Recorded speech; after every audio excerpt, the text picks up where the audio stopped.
नमस्कार, आप देख रहे हैं विमर्श न्यूज। मैं हूं आकाश आपके साथ। इस वक्त हम एक पत्रकार को याद करेंगे जिनका नाम है जॉन पिल्जर, जो बहुत ही बड़े पत्रकार थे।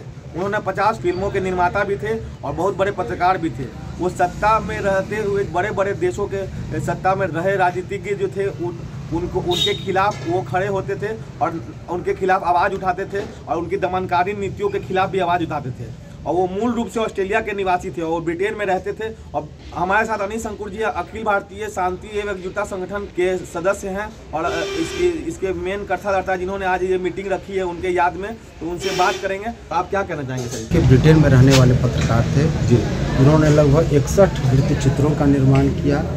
और ब्रिटेन का जो अखबार था डेली मिरर, अपने ज़माने में जिसके 5 करोड़ जिसके ग्राहक थे, उसके वो संवाददाता थे। उन्होंने सबसे बड़ा जो काम किया कि अमेरिकी सरकार ने और ब्रिटेन की सरकार ने पूरी दुनिया में लोकतांत्रिक ढंग से चुनी हुई सरकारों को गिराया, जनता से जुड़े नेताओं की हत्या कराई, लोगों को भूख से, अभाव से, दवाइयों के अभाव से हजारों लाखों बच्चों को मारा। और सबसे बड़ी बात है कि पूरी दुनिया में जनता की अपनी सरकार, चुनी हुई सरकार, जिसका जनता के संसाधनों पर अधिकार हो, उसका नियंत्रण न हो सके, इसकी कोशिश की। जॉन पिल्जर का सबसे बड़ा कारनामा ये है, उन्होंने अमेरिका के इन तमाम काले कारनामों को उजागर किया।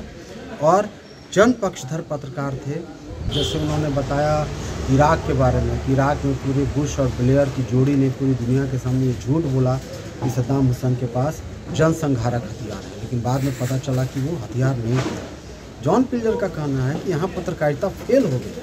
अगर खोजी पत्रकारों ने ये पता लगा लिया होता कि सरकार झूठ बोल रही है और सद्दाम हुसैन के पास जनसंहारक हथियार नहीं है, क्योंकि संयुक्त राष्ट्र संघ के जो इंस्पेक्टर थे उन्होंने भी, हांस आइसलर शायद नाम था, उन्होंने भी कहा कि ऐसी कोई सामग्री नहीं है। लेकिन फिर भी ब्रिटेन और अमेरिका के पत्रकारों ने उन्हीं बातों को दोहराया जो वहाँ की सरकार बोल रही थी। तो ये कहना कि पत्रकारिता का अगर सफल हुई होती तो लाखों लोगों की जान बच जाती। उसको याद करने की वजह ये है कि पत्रकार बहुत हैं, रेडिकल पत्रकार भी बहुत हैं, लेकिन एक ऐसा पत्रकार था मेन स्ट्रीम में भी और रेडिकल भी।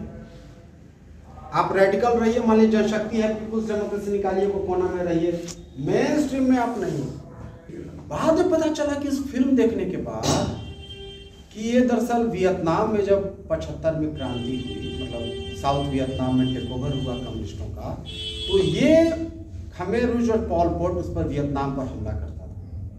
और जब हमला करता था तो फिर बाद में वियतनाम ने कंबोडिया को लिबरेट किया पोल पोट और खमेर रूज 78-79। उसके बाद जब वियतनाम जो एक कम्युनिस्ट सरकार थी जब खत्म किया, तब फिर जब खमेर रूज और पोल पोट बाहर आ गया, मतलब विपक्ष में आ गया, ये फिल्म तब की है। और वो बताता कि कैसे अमेरिका और ब्रिटेन ने उसको सपोर्ट किया। जॉन पिल्जर ने वियतनाम पर अमेरिकी हमले और अंतर्राष्ट्रीय महत्व रखने वाले मुद्दे पर करीब 50 से ज़्यादा फिल्में बनाई थी। वो पत्रकारिता में सिद्धांतों का पालन करते थे। उन्हें ब्रिटेन में 2 दफ़ा सर्वश्रेष्ठ पत्रकारिता का अवार्ड दिया गया था।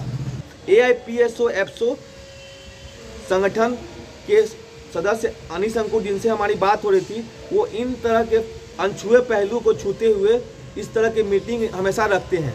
तो आपको हमेशा इन तरह के मुद्दों से अपडेट करते रहेंगे। अगर आप हमारे चैनल को YouTube पर देख रहे हैं तो सब्सक्राइब करें और बेल आइकन दबाना ना भूलें और नोटिफिकेशन बार पर जाके ऑल कर दें, ताकि आपको हमारा न्यूज़ अपडेट हमेशा मिलते रहे। अगर आप फेसबुक पे देख रहे हैं तो फॉलो करें, लाइक करें। ट्विटर हैंडल पे भी जाके आप हमारा ट्विटर चैनल को देख सकते हैं। इंस्टाग्राम पे भी हमारे रील्स को देख सकते हैं। तब तक के लिए विदा लेते हैं। कैमरा पर्सन ब्रिजेश के साथ मैं आकाश, विमर्श न्यूज़ पटना।